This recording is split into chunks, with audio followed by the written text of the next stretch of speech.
And finally, we'll wrap up today with something so silly you would think that can't possibly be true. And yet it actually is. The Federal Reserve Bank of Minneapolis released a paper recently, Property Taxes and Housing Allocation Under Financial Constraints.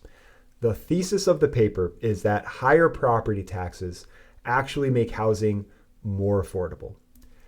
Let's get into who's behind this. So when you hear the Federal Reserve in the news, who is the Federal Reserve? Well, you have your Board of Governors, you have 12 regional banks, and you have what's known as the Open Market Committee. So one of the 12 regional banks is in fact the Federal Reserve Bank of Minneapolis. And we see the authors behind this paper here from the New York University, from University of Hamburg. These are folks that have forgotten more about economics than I will ever possibly know. So these are very smart people. However, even smart people potentially do very silly things. And in my opinion, higher property taxes leading to more affordable housing is in fact one of those very silly things. So we'll take a look at an example here of kind of what they think higher property taxes could help in housing. So the example being, let's say you have a 70-year-old couple who 30 years ago purchased a 4-bedroom colonial. They've subsequently paid off the mortgage over the years. All of the kids have since graduated high school. They're out in the world doing their own thing. So now you just have an older couple living in this massively large house, but they've paid off the mortgage. So their housing allocation monthly payment is very minimal. It's essentially their insurance and their property taxes.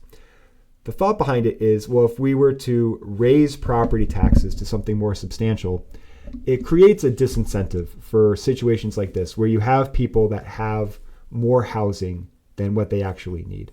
And in that case, what would they do? Well, they would look to downsize. They would look for something that's more appropriate for their stage in life. So that could be, renting an apartment, could be buying a smaller house, assisted living, something like that, which in turn would then free up this larger house for families that are younger, right? They're still growing and they need larger space. So that's kind of the main takeaway in terms of why something like this would make sense. You're creating a disincentive for people to hold on to more housing than what they actually need. Here's where it starts to fall apart. Now, when in terms of making housing more affordable, well, if we start to think, okay, well, if the property taxes are going to go up a certain dollar amount, in an efficient market, property sales prices should fall something to correspond with that amount. So in an efficient market, these things should even out. So there shouldn't be a significant change. And from an affordability standpoint, if you walk into your bank to get a mortgage, they're not going to be asking you, well, how much are you paying for the property? What they also want to know is how much is your insurance going to be and how much are your property taxes going to be? It's known as PITI, right? PITI, your principal, your interest, your taxes, and your insurance. So if you have a lower sales price, let's say, if your property taxes are going up by an equal amount, you haven't won anything, right? You're still in the same boat. So stating that more folks are suddenly going to be able to qualify to buy a home simply isn't true. One of the largest roadblocks, probably the largest roadblock preventing people from becoming or transitioning from renters to homeowners is going to be the down payment. That's always a big sticking point. So with a lower sales price, you could make the argument, well, now more people are going to be able to afford that lower dollar amount purchase price, because if we're looking at, a 3.5% down FHA or a 5% conventional, a lower sales price means I need to save a lower down payment.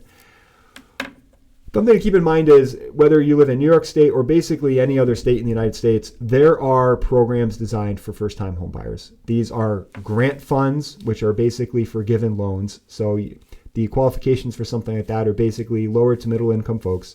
There are loan programs out there for 0% down payments. Okay, so we're talking VA, USDA, even some banks are rolling out, hey, first-time home buyers, lower income folks, 0% down.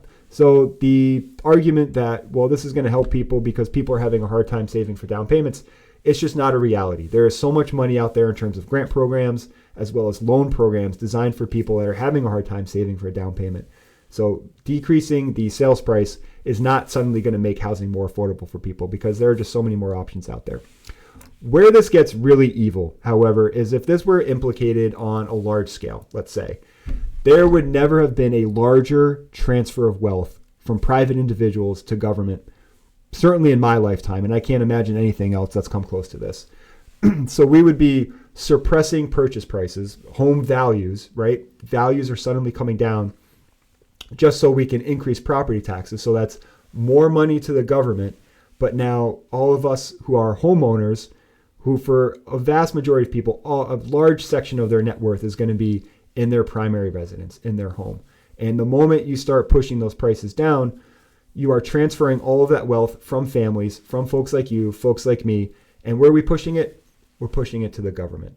So this would be a substantial change in not only, how we think about the housing market of the United States, but realistically how we think about, wealth and generating the American dream, and transferring all of that money to the government for their programs would be a very significant change. And in my perspective, would be very disastrous for the U.S. housing market. So this is a bad policy. This is a bad paper written by very smart people.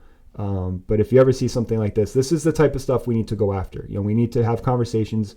If this comes up in a state legislature or local municipalities, higher property taxes are not a good thing. You should be fighting higher property taxes overwhelmingly. And something like this would truly be a disaster. So be on the lookout for crazy politicians trying to push something like this down your throat. Thanks for joining today. Hope you enjoyed it. Hope you got something out of the content. If you did like it, make sure to like and subscribe to the YouTube channel. The best possible thing you can do for me is ask questions. I love answering questions from you guys, whether it's privately or on the podcast itself. So shoot those over to me. If you want something specific in terms of you're interested in purchasing real estate or doing something locally here in the capital region, my email address is steven@sjlincoln.com, or you can schedule a call with me, sjlincoln.com/book a call, sjlincoln.com/book a call, steven@sjlincoln.com. Thank you for watching. Hope you got something out of this, and we'll talk again soon.